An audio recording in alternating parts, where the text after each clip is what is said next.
Back from China, back from Paris. Wendell, I'm so jet lagged, I don't even think I know my name anymore. So hopefully when I say stupid things like megabyte instead of gigabyte or foot instead of giraffe, you'll be like, no, you said the wrong thing. Because it's probably going to be a little bit of that. Factory tour. Well, yeah, we got the Megabyte Factory Tour. You guys should go watch that video. Someone at Gigabyte right now is like, hey, that's not our company name. Let me just cancel your travel vouchers for next year. Luckily, they didn't give us any travel vouchers. So there's a lot of new things going on in the world. We'll get to all of those, including the 480X voltage trouble. We've got 960 out there in the wild. 960, see? see, I already freaking did it. We've got this is the 1070 right here. See? No, it's not. Where's the 1070? This is the 1070. This one that's way bigger. See? The 1070 is much bigger than the 1080.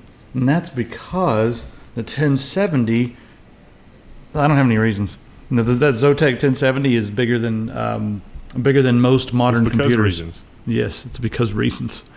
You know what? Let's just get into stuff. Guys, go to the website. There's a bunch of new things on there. You guys should watch the new Office update brought to you by HP. HP brought to you, paid for by HP, brought to you by HP, sponsored by HP, brought to you, just to make sure it's clear. But it's a really good video with an HP printer in it. But it's also about our Office, so you guys should go watch it, or else. More better. Yes, it is more better. I'll get to Epic Pants in a minute. It's the most betterest thing we've ever done. But yeah, if you guys want to know what's going on with the new Office, check that out. So start off with this article here from Politico.eu, talking about Germany, or Deutschland if you want to hear an American say things incorrectly. Deutschland, y'all from Deutsch. Deutsche Bank? Is that what that is? Anyway, so Angela Merkel's going to reach through your microphone if you say it 3 times fast. She is kind of like Beetlejuice, eh? Angela. I can't pronounce her name right. You got to get the right angle of attack. Oh God, it's never going to end. So anyway, what's happening right now in Germany is a little bit of, well, this article is saying that Germany is sort of dropping behind when it comes to the fourth revolution, being the Internet of Things and just transhumanism and just all the stuff that has to do with the internet. They're saying they're falling behind right now because they're very industrial. They're all about, like they're the envy of the world when it comes to building cars and making solar panels, whatever they do. They're really their factories are amazing and they make really high quality products. It's like if it's got the Made in Germany stamp on it, it's like that's it. This is good. So a lot of these companies are not really getting on the web. And also there's another trend, like now when someone makes a product, it's not like the old days where you make a product and it's done and you're like, here you go, and you sell it to the home user and you never talk to them again because they bought it, your transaction is over. The new way of doing things is saying like, here's your product. We have installed all this shit in it, so now we can help you by monitoring what you're doing and we can offer advice, and there's a little thing you can click here to order more gasoline or whatever. There's all that kind of stuff. There's that, the whole entire life after the sale is still an area where a lot of modern companies are profiting from. And whether you like that or dislike that, that's the way of the future in a lot of areas. And I know I've been taking some flack for saying that that's the way of the future. Not that I agree with it. Let me just preface that. But a lot of the German companies are just not doing those sort of things. And they're saying that they could be losing billions and billions and hundreds of billions of dollars over the next several years, and it could possibly, this is sort of a doom and gloom idea, like, oh no, if they don't start adopting this new internet, things are going to be bad.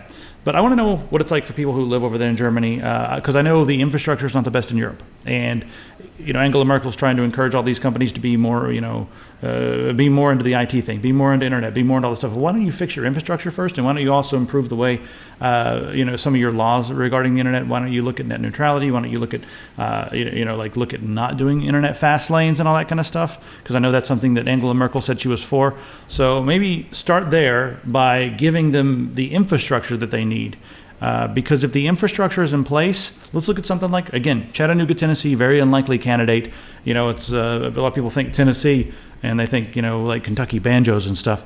But no, you put, gigabit fiber all over a city in the middle of Tennessee, and all of a sudden, holy crap, the tech industry booms. So try rolling out some really amazing internet and then see what happens, Angela Merkel. Please do that. That would be amazing. Otherwise, this article is just an interesting bit to chew on, but I kind of want to know from people who are there if you agree with this. Do you think that a lot of the old companies are just keeping very old school, like we have made a product, it is finished, it is perfect, we do not need to go online, you will buy it, it is amazing, it is perfect? They sound a lot like... I agree with that as far as their bearings go. Yeah. German bearings are some serious, like, there's a really great video somewhere that is of a German bearing, and there's a Chinese version of the same bearing, and they look identical, and the guy's got a really nice macro lens, and he's, doing the thing with the macro lens on the bearing, and it's like, this one is China, third of the price of the German bearing.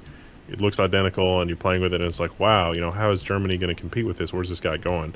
And then he puts it on like this little fixture thing, and then he spins the bearing around, and he just lightly touches the Chinese one, and he sort of lightly touches the German one, and the German one spins for like 15 minutes just on its own, and the Chinese one stops after like 10 or 15 seconds. I don't know if it was staged or anything like that. Whether it's real or not, that is the reputation of German engineering. And so my takeaway from Industry 4.0 is, you go into one of those bearing factories in Germany, and it's like you want to put a Raspberry Pi and some, ladder logic controllers and some other stuff in the factory. Why? We've already got the perfect formula for doing these bearings. This is really amazing. Why do we want to figure out an entirely new logistics deployment thing for this? This is the best way to make this type of infrastructure, to make this type of whatever it is. Now, how are you going to harvest data from people, though? Like, how are you going to do that? Well, there's maybe a component there that's like, how can you introduce robotics into that kind of a manufacturing thing? How can you reduce the number of people that are required to do that type of work? And so in that regard, this may actually be, there may be a valid point here that an alarm needs to be raised to elevate German engineering to that kind of thing. Hell, the people that are, that are almost artisanal in terms of that type of manufacturing and production and that kind of economy, maybe their challenge can be, it's like, can you take the 21st century technology and work it into your process and actually improve things for Germany? And so I think that just the way that this is described politically, the way that they're approaching it, I think it doesn't sound right. It sounds like they should be approaching it more from is there anything in the 21st century of technology that would let us do German engineering better? And if not, that's fine. Let's stay offline and let's do all this. But I don't know that the politicians have really figured out that kind of a pitch. Speaking of staying offline and speaking of Germany, let me just talk a little bit about Paris, because I just got back from Paris, Viva Technology in Paris. And it was a pretty successful show. They had 45,000 people show up there. A lot of entrepreneurs were there showing off their stuff. A lot of very small startups, and all the different companies had hey, we've raised 5 million, we've raised 0.5 million, we've raised $1 million. They all had these little signs up above their their booths showing what stage of funding they were at, and there were venture capitalists there. People were there speaking. Google was there. They talked about their Go winning the Go thing. I went to go take a look at that. But there was some interesting trends there, and I don't want to say disturbing because it's kind of stuff I expected, but the whole Internet of Things, everything's connected, everything can monitor you, and people are getting upset with me because I'm saying that, hey, guys, be aware, this is what's going to happen in the world. You're going to be walking around in the grocery store, and someone's going to be walking around behind you with a pair of glasses on, and it's going to be live streaming. You're going to be on the internet. Your image is going to be everywhere. There's going to be recorded data of you all over the place. And that is, I'm not sure if that's a goal for a lot of the people who are making the actual products. A lot of people just want to make a cool robot. A lot of people just want to make a pair of sunglasses that allows you to take a photo when you wink. But at the same time, companies are looking at this and saying, oh my God, look at all that metadata, and dollar signs go off in their head. JC is another company who makes benches and cameras, surveillance cameras, essentially, to provide marketing. And they put them all over cities. There's a bunch of them installed in Paris. A couple of them are already installed in America. They have a camera, and the camera right now just records blurry images that all they can tell is if it's a man or a woman, because they don't want to, they don't want to trace people right now, because when I was talking to one of the guys, one of the representatives, he was like, oh, that's a very hot issue. People are very sensitive about their private data. And I was like, yes, that's true, but what happens when a big company brings you a ton of money and says, can you tell us who that is with your cameras? Can we install some facial recognition in this? Is that something we can do? And then, how far off is it to say that the FBI will be able to use that to say, oh, you're here and here and here. So the marketing companies are using it to say, oh, facial tracking, boom, there you are. You're sitting at the bus stop. Well, here's your favorite pizza parlor. It has a new special. It's just for you. This ad was tailored just for you. So now we have a record of you being there, and that record could be shared between anybody. And the way that the laws are going in a lot of countries, see, I'm tired, like the USA, Australia, the UK especially, the whole warrantless surveillance thing is kind of becoming okay pretty much in those places. So who's to say that all those cameras that JCDecaux is using are not just going to immediately tell anybody, government officials, whatever, hey, this person is here. Just a way to keep track of the citizenry. For their safety, of course, in case someone needs to find you because your mother called and they can't find you. See? But that seems to be the way of the future. And just reporting it does not mean I endorse it, guys. So it's important to be aware of these things. I think this is an important event to go to because, the technology is not there yet. But in 10 years, we're on the cusp of something right now. It's a shift in the way things work. So in the next 10 years, we're going to see a lot of these technologies emerge. Of course, there's going to be some people who vehemently oppose these things. Should we oppose these things? Should we take our signs? What should we do? I mean, I've even seen some people on our forum be like, violence is the only answer. And other people are like, no, easy, man. Hell, hold on. So it might be time to start talking about what's responsible and what we can do to maintain privacy in a world where privacy doesn't exist anymore, because that's kind of where we're headed. So it will be fixed legally very quickly if we can find analogs like the VHS cassette rentals records. I know we've mentioned this a bunch of times before, but it's really sort of funny. It's a funny story, at least here in America. It's there were some politicians that were renting pornographic VHS tapes. And so it was record time getting the laws passed that your VHS rental records are private information and protected by force of law. And so we just need to use this technology to exploit it to find out, where the skeletons are for politicians, and immediately we'll have privacy again. There you guys go. That's the new marching orders. If you're someone who works for a company who has surveillance cameras and stuff, possibly in Washington, D.C., London, be sure you're keeping an eye out for anything shady going on with the politicians, because it could. That should be easy, right? Yeah, really. If you see them out in public, they're probably doing something shady. But yeah, that could be, the first step in getting these laws reversed. That was easier than I thought, Wendell. Good idea. Yeah. Yeah. There's no. We can figure this out right fast. But when there are different standards of law enforcement that are applied to different classes of people, then we will have lost. And is that already the case that's happening? I don't know. Yeah. I mean, it's like, oh yeah, no, this senator was totally doing horribly illegal things. It's cool. They're a senator. It's like, oh, you were jaywalking? Let me get out my electrified nightstick and put a stop to that. Let's check out this article about Tesla. So that's last week. Someone driving a Tesla with autopilot crashed and was killed. Tragic. And there's been a lot of really negative news articles that have come out about Tesla's autopilot. And I think the media is being really irresponsible here. Tesla has written a reply, and the main thing I want to focus on here is that Tesla, here's the statistics they brought up. Tesla Autopilot has been safely used in over 100 million miles of driving by tens of thousands of customers with 0 confirmed fatalities. So there's that. And then it's showing that the accident data shows that people who are using their autopilot, specifically the Tesla Autopilot, are considerably safer than those who are not using it. So yeah, as soon as I landed in LA, I got into an Uber car and immediately feared for my life just because of the way everyone was driving in it. And all I could think was like, damn, I wish every one of these people was in either a self-driving car or had autopilot or something, because there was one point I was absolutely sure this guy in an SUV was just going to die. I was like, any second now, we're going to watch that guy die. He's driving sideways. He's literally driving sideways at 50 miles an hour. He's just because he was angry or something, road rage.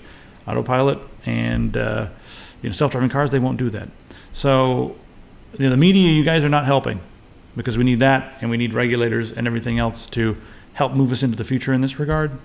It's going to make the world a lot safer. The poor insurance, industry is just going to die. I mean, what are they going to do? They're already freaking out. They're like, what do you mean people are not going to die? What are we going to do? Our entire business model is based on bent steel and broken bones. Come on. They're freaking out a little bit. Got to figure something else out. The insurance industry is definitely going to survive, and in fact, it might be a good time to invest in the insurance industry, because your premiums will probably go down $100 a month, and or $100 a year, or something minuscule like that. But they're going to make more more money. money. Profit margins will go from like 92% to like 99%. That's what's going to happen. Yeah, I guess that's what's going to happen until all of the regular cars are off the road. Because if there's one guy out there driving around in his Dukes of Hazzard General Lee, and everyone else has a whatever, because he's got to be like, no, I got to have a muscle car, man. I'm not going to drive one of them sissy, self-driving cars. That one guy is going to make the rates for everybody else go back up. Anyway, my favorite thing from the Tesla article, like normally we wouldn't get into this kind of thing, but the Tesla article is very good about saying, here are the facts of the situation, and the news agency did not request copies of the logs from the car. They did not request this, and when they called, we said, we're still working on it, we're not sure. And then so the news agency made a bunch of wrong assumptions, and it's like, wow, really? Wow. Well, I mean, it's completely nuts. But this surveillance in this case, because the car was recording everything, it is useful for reconstructing what happened. And autopilot, I really think that they've done themselves a disservice by calling it autopilot. Right. They should have called it driving assist or something like that, because autopilot is like, I'm going to get it in and the car is going to be on autopilot and it's going to do whatever. And it's like, oh, no, That's not what that is, because it implies that, to me, autopilot implies that it is completely autonomous, but that is not in fact the case. Tesla goes out of its way. In fact, you're supposed to be holding the steering wheel, and if you take your hands off of the wheel, autopilot disengages. I don't know. I've never been in a Tesla. It's like the fine print when you look at the Tesla. You look at the fine print on the top of the page. It's like autopilot, and then there's a little asterisk, and then at the bottom of the page it's like not actually autopilot, and that it actually says that pretty much, not verbatim what I've said, but it says that pretty much in the whatever. In the terms of service or whatever they have. I don't know, their instruction manual. They definitely should have called it driving assist. Yeah, they something. really should have. And then they in their SEC filing they said, we wonder if there's going to be a product liability suit just because it's called autopilot. Not saying there's anything wrong with autopilot. Not saying anything. It's just very matter of fact, because anybody can sue anybody else for any reason, and the news agencies, the same ones that got the details of the crash wrong, latched onto that, and they're like, in SEC filings, Tesla, it's like, we've got a major issue that may turn into, class action lawsuits, and they're just like, it's like, oh my God, why are they making everything so sensational? And it doesn't seem to be the case here. And not only that, this seems like an instance where, nth degree surveillance was actually useful for figuring out what happened on a surveillance thing. But you'll notice that they didn't actually immediately have the surveillance data in the cloud. They had to send somebody to download the logs off of the car because the car had been damaged. They couldn't access the car remotely. So that's somewhat encouraging. Let's move back over to Europe. How about it? Let's go to the UK. That's exactly where I want to go right now. So this is fun. Do you guys want to go to jail for 10 years for pirating Game of Thrones? Well, that's the maximum sentence. It probably won't be used for someone who pirates a single thing, but they have upped the maximum sentence to that. And that's done after the UK Intellectual Property Office did a study and said, yes, we should probably bring the maximum whatever sentence up to around the same thing as something else like counterfeiting. So now the maximum sentence for piracy is the same as the maximum sentence for counterfeiting. Because that makes a lot of sense. They're mainly going to use this to try to stop people who are sharing lots and lots of files. Like, some of the big famous file sharing people. Those are the ones that are probably going to get the maximum 10 years sentence here. But for now. Yeah. But soon enough. They're going to start teaching people lessons, because the reason that these laws even exist is because lobbying from, the content holders and the copyright holders, or the content makers and the copyright holders and the big movie studios and that sort of thing that come in and like, hey, we think that these guys are hurting our profits. So they love our stuff enough to download it. Let's put them in jail. That's what's happening. I mean, then you look at another country, I think Switzerland, I'm pretty sure it's Switzerland, that allows people to download something as long as it's only for personal use.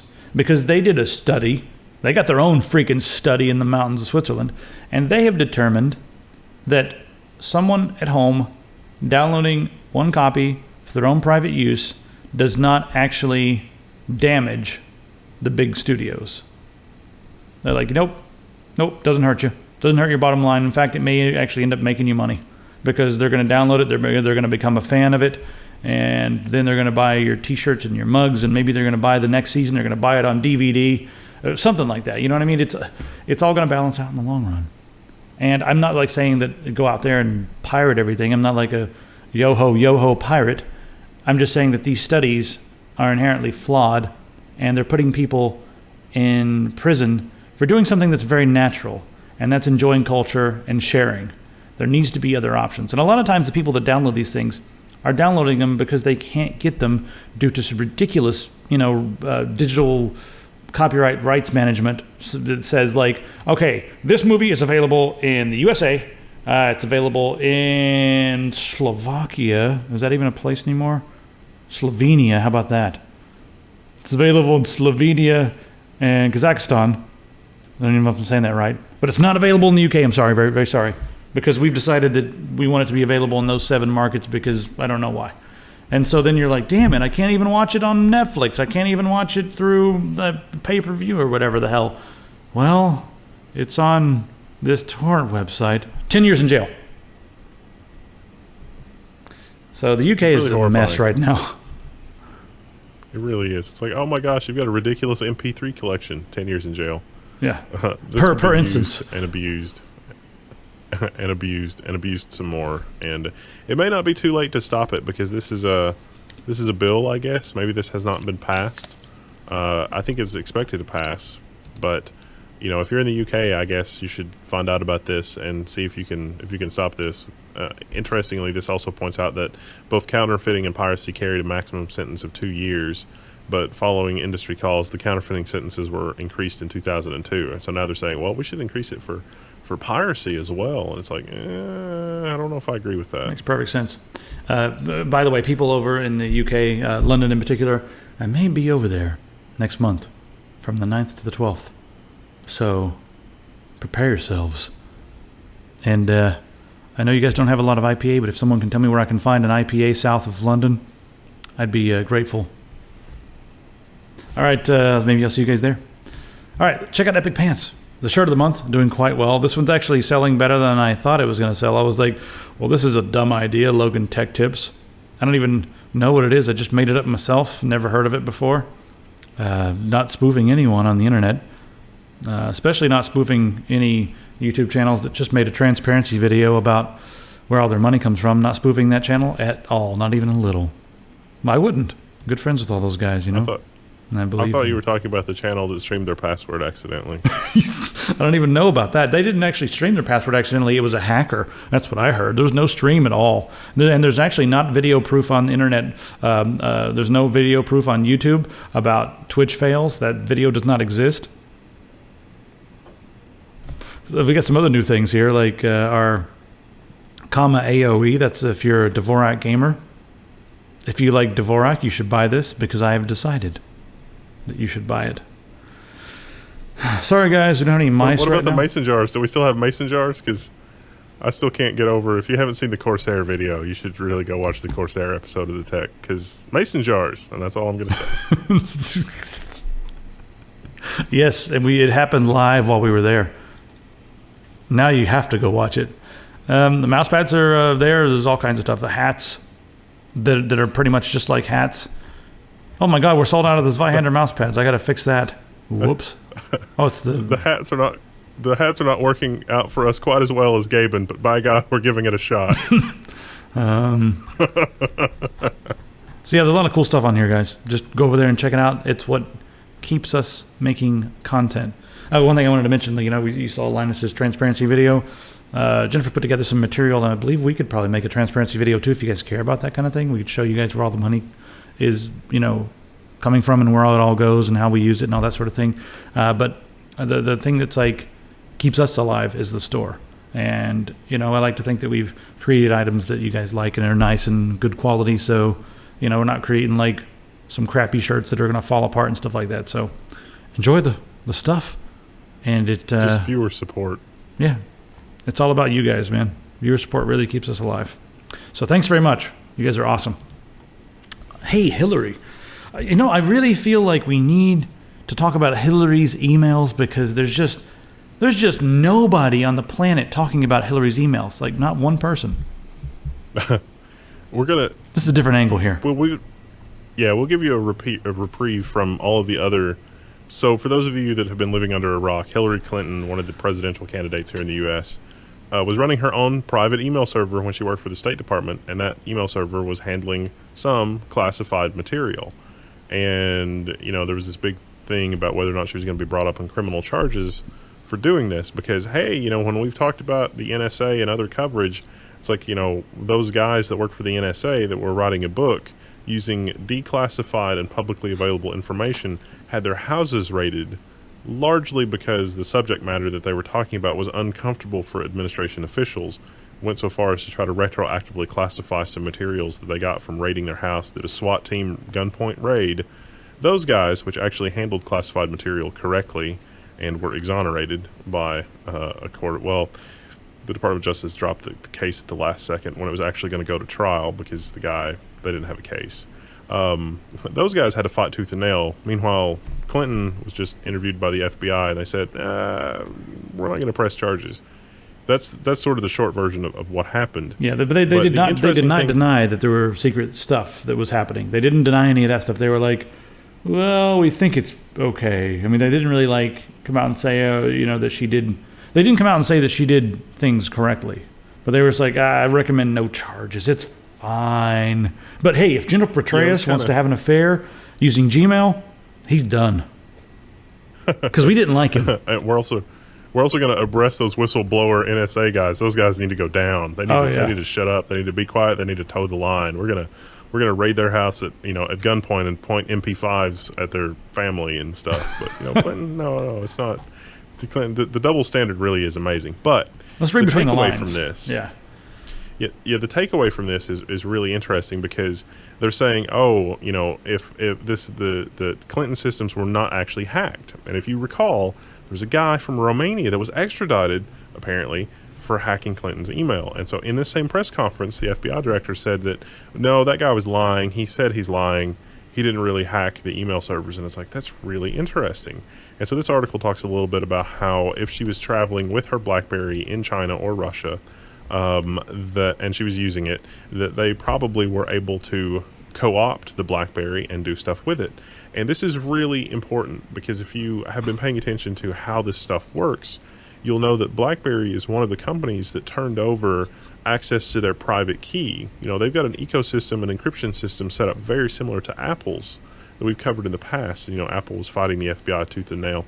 Well, BlackBerry did not actually fight anybody that requested it. Saudi Arabia, there are articles on the internet that say that Saudi Arabia and the United Arab Emirates have access to be able to cryptographically sign stuff to run it on a BlackBerry. And so what this article is saying is, hey, that's basically out there in the wild. The cell towers can run whatever they want on your BlackBerry. It can be backdoored, when you're running when you're not in the United States and you're not in United States infrastructure, when you're in Russia or China, your phone can be co-opted. And so my question would be, why do we design phones like that? That seems like a dumb way to design phones. Maybe we shouldn't give out the master encryption key to any, Tom, Dick, or Harry government that will request it, and then we could maybe avoid these kinds of problems. So the official stance is that her email server was not actually hacked, even though it did contain some classified information. But the really amazing thing is that apparently Russia had hacked the actual State Department systems from 2007 to 2014,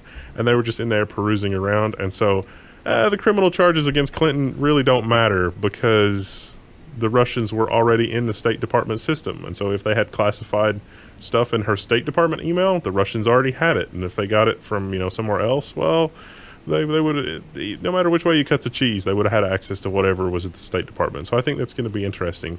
The State Department said that they opened up the investigation now that the Justice Department has closed theirs. But I think ultimately you're going to hear that defense from Clinton that, well, the Russians were already in State Department systems, so what does it matter? I think that's actually going to come out. Okay, that's like saying, you're doing something treasonous. You're delivering top secret documents to the enemy or whatever. I mean, I'm going to the next level with this. So you're doing that, and then some bad guys break into your house and steal top secret documents. So when you go to trial, they're like, hey, you were sharing top secret documents with somebody else. And you're like, yeah, but some guy broke in and stole them. And they're like, oh, so someone broke in and stole them? Well, then what's the difference? You're fine. Get out of here. Go run for president. Why don't you?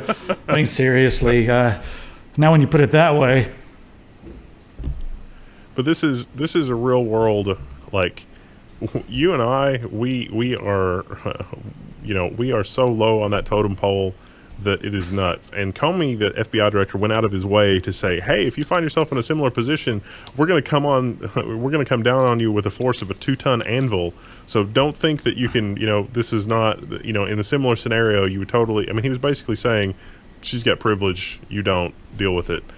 In a press release of all things, which I thought was really interesting. But the real takeaway here is that the doomsday scenario that we've talked about a lot, and then we get slammed a little bit for the whole tinfoil thing, is happening and has actually happened in this specific scenario because of the specific things that they are concerned about with regard to how she operated an external server, BlackBerry use, and the actual State Department systems that were compromised by outside systems. This is a very bleak future for technology. This should really drive home how insecure things are. And this is in the present. And so if things in the present are this bad, you've got to think about things from the Internet of Things perspective. The Internet of Things is just on the horizon. Companies are going to bring that to us whether we want it or not, as we saw in the Viva coverage and all this kind of stuff. The Internet of Things is going to be dangerously insecure for God knows how long.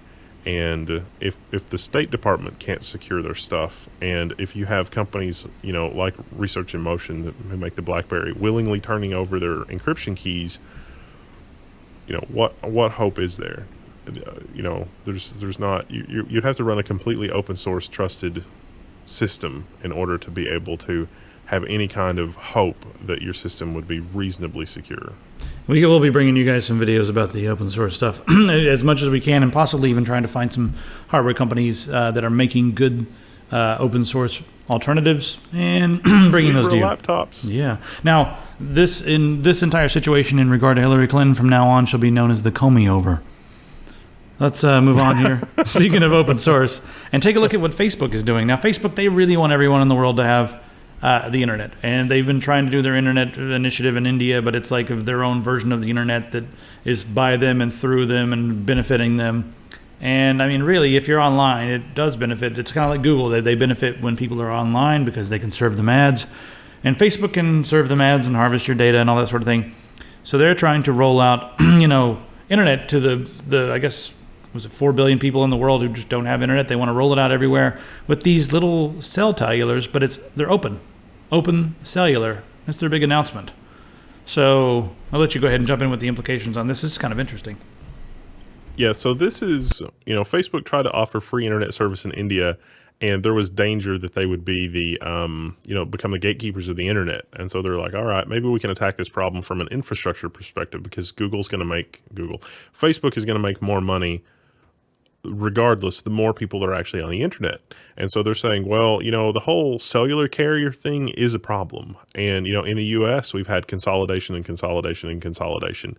In Europe, there's been a lot of consolidation, and, there've been a lot of infighting among carriers, which makes it difficult for you to roam from country to country to country, even among countries that are in the European Union. Finally, a lot of that has been straightened out, but I'm sure a lot of our audience will tell us that it's also somewhat of a problem. And this is really awesome, because if there is an open source cellular platform that has had a significant amount of R&D invested into it by a company like Facebook, and it is truly open, then this open infrastructure is what the community needs for community plumbing for their internet infrastructure. And so I think this approach actually is pretty good.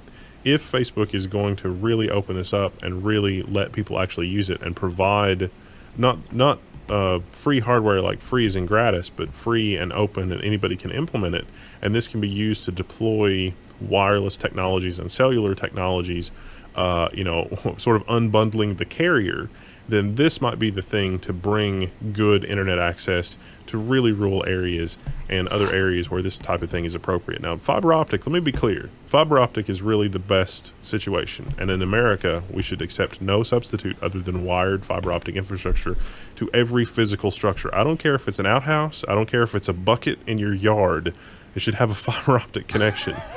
But if you're in the third world, or if you're in somewhere that's rural, or if you're in, a Swiss mountain village that just got electricity like 10 or 15 years ago, this would be an okay substitute until you can get fiber optic internet or something. And so they're looking at, I think they're looking at India and places like that. And that would be my first guess for somewhere like this. But as the world modernizes and becomes more industrial, this is a perfectly reasonable stopgap solution as long as the infrastructure, the power of the infrastructure is in the hands of the people.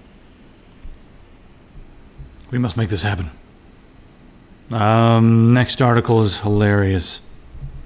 This is Microsoft trying to be cool again and failing again. Microsoft really is Microsoft is that dad that shows up when everyone the kids have a bunch of people over, and the dad shows up and is like, "Hey, what's cracking, Fly Guys? Hey!" That's Microsoft.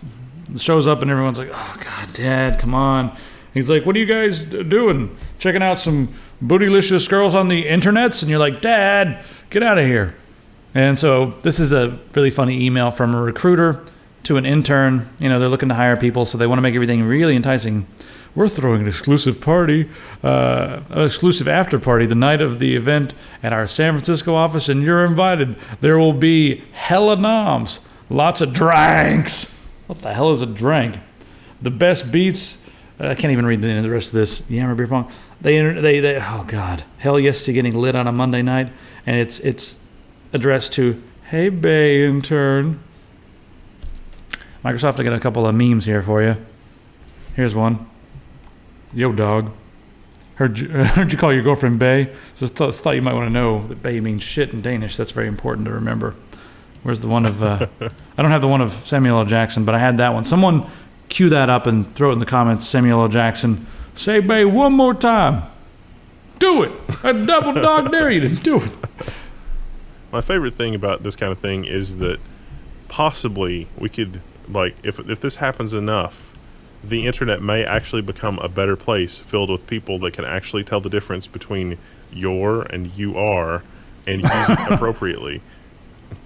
They're going to get that fed up, you think? Be able to write correctly.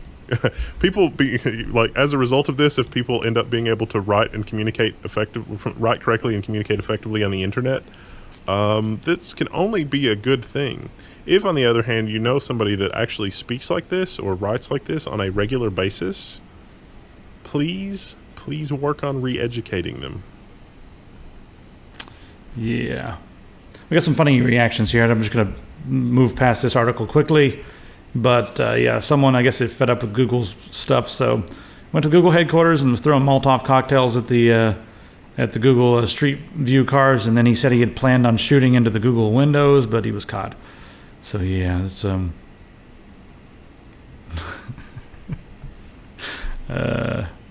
wow. I'm just, you guys can read this article if you want to, but we'll call this blowback from something, I don't know. All right, let's talk about the Hyperloop over in Russia. Damn you, Google Maps, for being useful and awesome. I didn't want my house on there, you bastards. There's ways. I mean, one time when they were in Scotland, a bunch of guys dressed as Vikings showed up at the base of the driveway and were like, "You're not coming up here, lad." And they were like, "Oh, guess we're not going up there. Those guys have axes." So that's a one way. I mean, they didn't get in trouble because they were on their own property running around dressed as Vikings with axes. Yeah. Anyway, let's take a look at Russia. We've been all over the globe today, except for China. We've been to China. Maybe we'll go to China later. Maybe. No guarantees. But right now we're going to Russia because Russia is going to be building a Hyperloop. and they're throwing a lot of money into it. So yeah, they're going to be using a company out of, I believe, California. Is that where it is? It's going to be working on a Hyperloop over in Russia, and Putin says he wants to be the first country to roll out the Hyperloop. Like he's like, we were the first into space, and now we want to be the first. I don't think it was Putin that said that, but someone else over there said that they want to be the first to have Hyperloops. They're going to be testing it out, and they want to build Hyperloops from several different areas to airports to start, so that people can get to the airport quickly. And then after that, they're talking about building, Hyperloop all the way across Siberia, because that's a very long journey, but it's also a journey that a lot of people take when they're coming and bringing goods from China to Russia, Europe, or whatever. That long, ridiculous journey. So Hyperloop would make that quite a bit quicker. I'm not sure if these Hyperloops are going to be, I thought they were made mostly for transporting people, but they talked a lot about, improving commerce and that sort of thing. So I wonder if these Hyperloops are going to be capable of cargo transportation. I wonder, because that would be interesting. The Hyperloop would have to be large enough to transport shipping containers, right? Which I think is much larger than the prototypes that I've looked at. But yeah, Hyperloop shipping container, that would be amazing. But for high cost goods, it's like, we need to get the new Apple iPods, into the Ural Mountains. Yeah, Hyperloop probably worked pretty good for that, I guess. Yeah, if it was able to do shipping containers, that would be almost like going to the bank and just throwing your, in the little tube, and there you go. That'd be very interesting, kind of cool. Not fiber optic to every house, it's a Hyperloop to every house. That would be amazing. Coming in Hyperloop pizza. Just 5 years, and that'll happen. Just 5 years. I promise you that's what they're working on. I don't know anything. Let's talk about hardware. Oh, you guys want to see Raja from AMD drink bourbon? Because he shows up.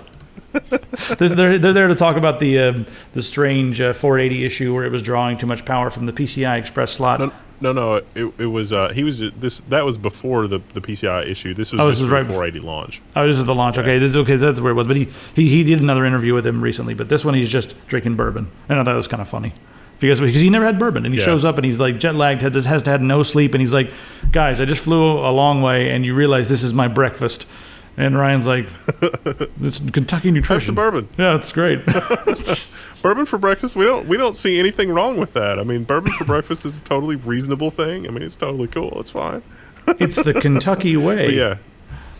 So. But you should check this out, because this is sort of a good introduction to the RX 480. And there's also the RX 480 power issue, which PC Perspective also covered, and they did a really good job on taking apart the card and figuring it out. They noticed that the RX 480 used a lot of power from the PCI slot. AMD confirmed the issue and released a driver update in response to that and other research showing that something in the driver was requesting too much power from the motherboard and not enough power from the PCI Express connector. And it uses a little bit more power than a typical card for the 6-pin power, but it's well within the safety margin. And now with the driver update, it's not overloading the motherboard PCI Express slot either. And the spec says that you don't want to go over 5.5 amps from the motherboard, and PC Perspective was showing that it could significantly go over that, especially if you were dealing with a voltage situation on the motherboard where you were delivering less than 12 volts on the 12-volt rail.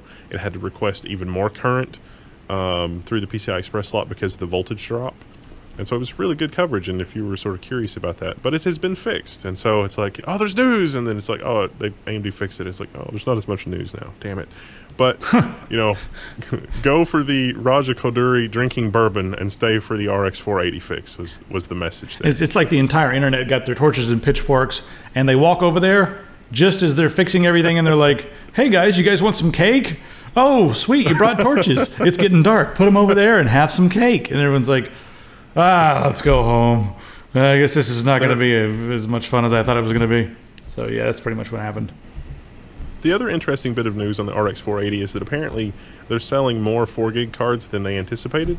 And so at least some, and I have not confirmed this, I haven't looked into this in detail, but at least some 4 gig RX 480 cards can be reflashed to 8 gigabytes. So I only received an 8 gig card myself, but they said some of what AMD's stance was like, oh, well, that's pretty much only just the 4 gig cards that we sent out to the press samples for review, and we were letting them flash between 4 and 8 gigs so that they could easily benchmark without us having to send 2 cards because we're so cheap that we can't send 2 graphics cards to any single reviewer because that wouldn't work. They just sent me an 8 gig card to play with, and I was like, holy crap, AMD knows who I am. What do I do now? I feel weird right now because they didn't invite us. This is crazy. Maybe they saw some of the tweets. Bought mine. Yeah, it's a decent little card. Yeah, mine's in the system actually behind me right here, the one that's on the screen. So yeah, so my rant 0.05 is got a 390X, and the Linux support is awful. But they updated the driver for the 380X, the Fury, and the 480, the RX 480. But the 390, nope. Yep, I got the. Oh, what timestamp is this? Because that timestamp is going to be all over YouTube. Like, my ears at this timestamp, and I'm not editing out. That's staying in there. And if you're listening to the podcast right now and you swerve off the road and hit someone, we're not responsible. Windows kind of responsible. I'm slightly miffed about that, as you might have guessed from my demeanor and manner. I asked for Linux drivers before the graphics card came out, and they sent me the .deb, and I was like, damn it! Now I've got OpenSUSE installed on this machine behind me, and Windows 10. No problem. I know. I just haven't had time to mess with it, and I'm like, I'm not very good at all that stuff because I'm not as adept at Linux as you or Kane. So I was like, damn it! Now I got to do stuff. This is not going to be easy. I mean, OpenSUSE is extremely easy. I'm using Tumbleweed, so it's not quite as easy as the other one. I forget the other one. Whatever. But yeah, I'll do that maybe tomorrow if I have time. Anyway, because I really want to test it out with Linux. That'd be fun. Speaking of graphics cards, the 1060 is, if you guys have seen, I think someone made a rap song about that. A weird way to. You've got to check out the rap song. It was a weird way to spend the day. I was like, whoa, all I could think of. About the 1060. No, it's awesome though. It's about him getting his pants possibly sewed off and his family killed by NVIDIA if he releases any details. That's a pretty good response Kyle made to them saying, you can't say a damn thing about this, but you can show it. All I want to know is, like, that must have been a really weird day of shooting. Like, I was thinking that while I was watching, I was like, damn, he's wrapping himself in tape now. What's he going to do next? I was like, pretty good, Kyle. You beast. He's going to stick to the plan. That's what he's going to do. Next up, how about a camera that's so fast that it can see neutrons firing? We saw these guys, they made something called the streak camera that could shoot images at 100 billion frames per second, enough to watch light move across the room. That's ridiculous. Now, the new one, they've improved the resolution a little bit, and let's talk about the applications of this. One of the big applications for this is they will be able to take images and see neurons and like stuff happening in your nervous system, see electrical signals moving through your nervous system. So now they'll have a really interesting picture at how your nervous system works, something that we've scientifically never been able to really take a nice close look at. It'll give us a totally new understanding of the way your brain works, the way your spinal, nerves and everything work. And also, they can look at cells and figure out just how the hell do these cells, what's their engine? How do they work? How are they so efficient? So they'll be able to look at cells and just see exactly what's going on there. That's pretty cool. And I can't wait for like the next year to see what they figure out and what sort of stuff comes out of their findings. So that's kind of exciting. Generating gigabytes and gigabytes of data in picoseconds. Yeah. Not really, but that's where we'll be. All right, let's talk about some gaming stuff. I'm going to show you guys a couple things that I backed on Kickstarter this last week. System Shock. Now, let's go down here and find that quote from Harvey Smith, because this is what I've been saying for a long time. Right here it is. Or, I'm sorry, Harvey Smith. Warren Spector. I don't know. I don't even know anymore. Warren Spector, even better. Jet lag. Yeah. I just flew in from Paris, and boy, are my eyelids tired. They really are. So anyway, here's the quote from Harvey Spector.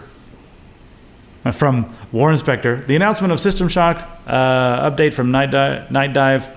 Apparently, not only do people remember that's not what I wanted to read. It's not even the quote. Anyway, the quote he said was, I don't see it. He said that basically, if this game was remade, that it would be able to compete head-to-head with any modern game. And that's something I agree with. And if you're not familiar with System Shock, you've probably seen System Shock 2. I actually thought System Shock was the more interesting game. It was the introduction into this universe. And it was the first RPG, FPS sort of hybrid game where you could interact with all the items in the environment. But this game was old. Like, it came out shortly after Doom and everything. Like, it was way old, and the interface was super clunky and all that. So what's interesting about this is this game is the daddy that spawned Deus Ex. Steven used to love to play outside with all the... It's the game that spawned the Thief games. It's the game that spawned games like games like Dishonored and that sort of thing. All come from this. So the fact that they're remaking this, they've almost hit their goal. They got 19 days left to go. So we did the big box edition, so we can make this. This is beautiful. This artwork is beautiful. So we're gonna get the big box edition and make it a fixture in the office. And these guys are actually based in Portland, so maybe we can go over there and say hi to them and see how they're doing. That'd be kind of cool. I think they're actually in Vancouver, but close enough to Portland. So yeah, looking forward to that. The other game, for all you guys out there who are fans of Shadow of the Colossus, you should take a look at Pray for the Gods, Prey. Now, Pray for the Gods is a game where you're on this like really desolate, cold world, and in order to get off of it, you have to fight the gods, all these different gods. So it's a game it's very, very, very similar to Shadow of the Colossus. You go and you have to go find these giant creatures and then figure out ways to beat them. Let me just skip forward so you can see some of the boss battles here. Because not having a game like Shadow of the Colossus on the PC has been... it's been sad, man. Like, that game was amazing. But I never really played through it because I don't know, just never had a PlayStation 2. Did I ever have one of those? Someone left one at my house for a while, but I didn't use it for anything other than watching DVDs. But yeah, you'll be climbing up on these guys. I mean, it really is the PC version of that game, or it's pretty wild. So I think that one looks pretty promising as well. They're looking for $300,000 for that one. So yeah, that's pretty much it for today. You got anything else you want to add? I can't believe this battery still works after all this time. I want to see the Kickstarter for the first-person Factorio. Is that a thing? No. Or the Oculus Rift for the Factorio. That might be interesting. Yeah. Can use like the controls to like load stuff onto the conveyor belts. I don't know. Probably wouldn't work out. Guys, we have a lot of content queued up, so just stay tuned. We've got enough that we can probably release 2 videos a day for a little while, but we won't do that to you guys. We'll do 1 a day for a while. Just tons of content. So watch for 1070 reviews, watch for some new stuff from Wendell, even an Overwatch review if you guys are curious about that. See what he thought about a video game. I'm a filthy casual. Playing Overwatch. Well, at least is that considered a MOBA or an FPS? I don't know. You might be half casual now. I don't even know. It's definitely casual, but it is it is worthy. I mean, Blizzard has spent a lot of time. They made some strange choices because it's like, we decided that this wasn't any fun, and so like one of the characters reloading with this character wasn't any fun. So when you're out of ammo in your guns, you just drop those guns, reach into your coat, and pull out more guns. It's like, okay, sounds good. It's like, yeah, keeping up with the ammo, that's not fun. Let's just do that. That's fun. And it's like, okay, sounds good. Whatever. Mm-hmm. And yeah, so it's a lot of fun. I won't spoil the review, but it's fun. It really is a lot of fun. It's almost I'm having as much fun playing Overwatch as I did when I first played Team Fortress. Really? Team Fortress 2, but Team Fortress all the way back when Team Fortress came out. It's that good? And it's so I want to say that it's that good. It's not quite that good. And I feel really bad saying it's that good because Blizzard has gotten there by force of will. Like Team Fortress, they just got it right because they were brilliant, smart guys. Right. Blizzard got it right because they poured hundreds of millions of dollars into it, polishing the crap out of it. All right. And so I feel like that, Team Fortress is always going to be better, but it's pretty damn good. Also, guys, I want to mention we have a giveaway coming up for something very interesting from Zotac. I'm not sure what it might be. Could be anything. Maybe a really awesome Z-Box? We can show it, but we can't talk about it. I have no idea. Also watch for some reviews on a couple of different products coming up. And that's pretty much it. Kane's up there managing the office. I'm down here managing this, and Wendell's over there managing that. So we'll see you guys in the comments. Thanks very much for all your support. You guys keep us alive, and if you listen to us, maybe we keep you alive.